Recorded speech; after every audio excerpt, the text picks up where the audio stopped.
Saturday, Facebook. If you're watching this, I want you to know that I know how difficult it is to be an entrepreneur. As an entrepreneur, you're responsible for a lot of people in your life, not just for your family, but for your employees. And a lot of times it feels that you can't really let other people know the stress that you're under, because most people won't understand what you're going through. When I first met Vance, he was already under a lot of stress.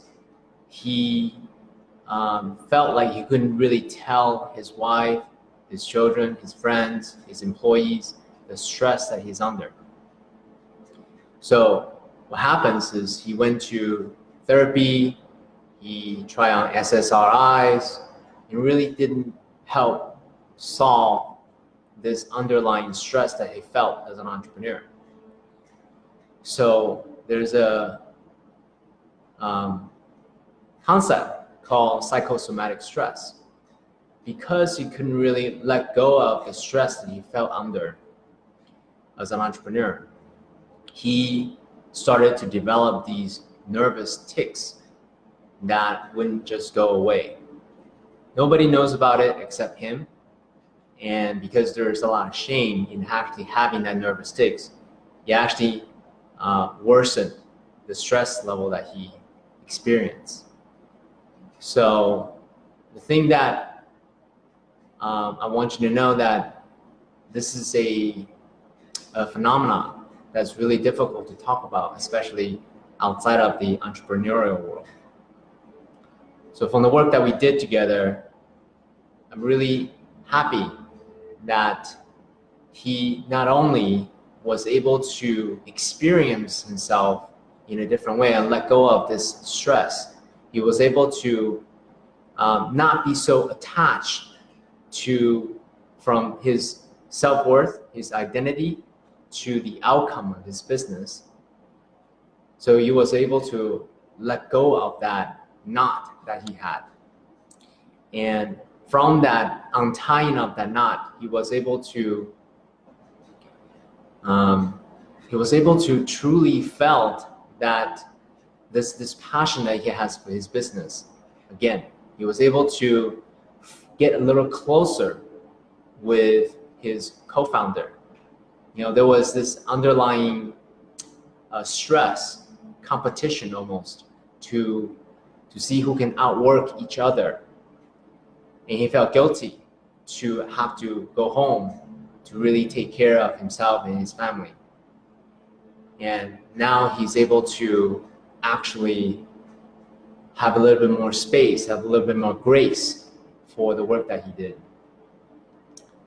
I'm really happy to report that now that not only after untying his internal knot that he has around this existential stress, the stress that came from running his company, he was able to actually perform even on a higher level because no longer he's attached to his identity in the business outcome that he produced. He was able to take more time to do more self-care, to enjoy actually now the dynamics between his co-founders.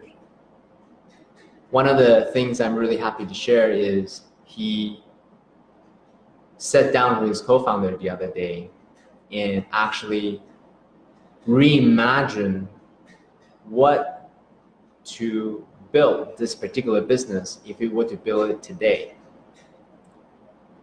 And he was able to actually think about this business newly. And so another thing that he didn't really come to me to get rid of his nervous tics, but if it was on a scale of 1 to 10, 10 being uncontrollable, 1 being unnoticeable, right now he's at a 0.5, even without the use of SSRIs or therapy. So what I want you to know is that transformation is fractal. Even though you may think you want a result that is in your business, But if you actually are able to let go of these interferences that you have, these preconceived notions, these ideas that's deeply embedded within you, are able to actually let that go, create a little bit more space, a little bit more grace. Not only you're more likely to have the result that you're looking for, which is right in front of you in the first place, but also you can impact other areas of your life, the dynamics between you and your co-founder, the joy and passion that this business that you started in the first place, and also the relationship you have with your spouse, with your children, and more importantly for yourself. At one point, he was getting so depressed and burned out that he was almost willing to, he was entertaining suicidal thoughts because it was so stressful, and he didn't have any outlet for him to let go of that stress. So if this is something that you as an entrepreneur are dealing with, I want you to know that there are solutions out there. You can come talk to me, you can come find another a coach or a therapist. Just whatever it is that you do, go talk to someone. There's no need to bottle everything inside, because if you notice that you start to develop these nervous tics, if you started to getting more and more depressed, if you can't go to sleep, these are all symptoms that something needs to give. So my invitation for you is to reach out to someone and actually let someone know that this is something that you're dealing with. All right? So have a beautiful rest of Saturday. I'll talk to you guys soon. Take care.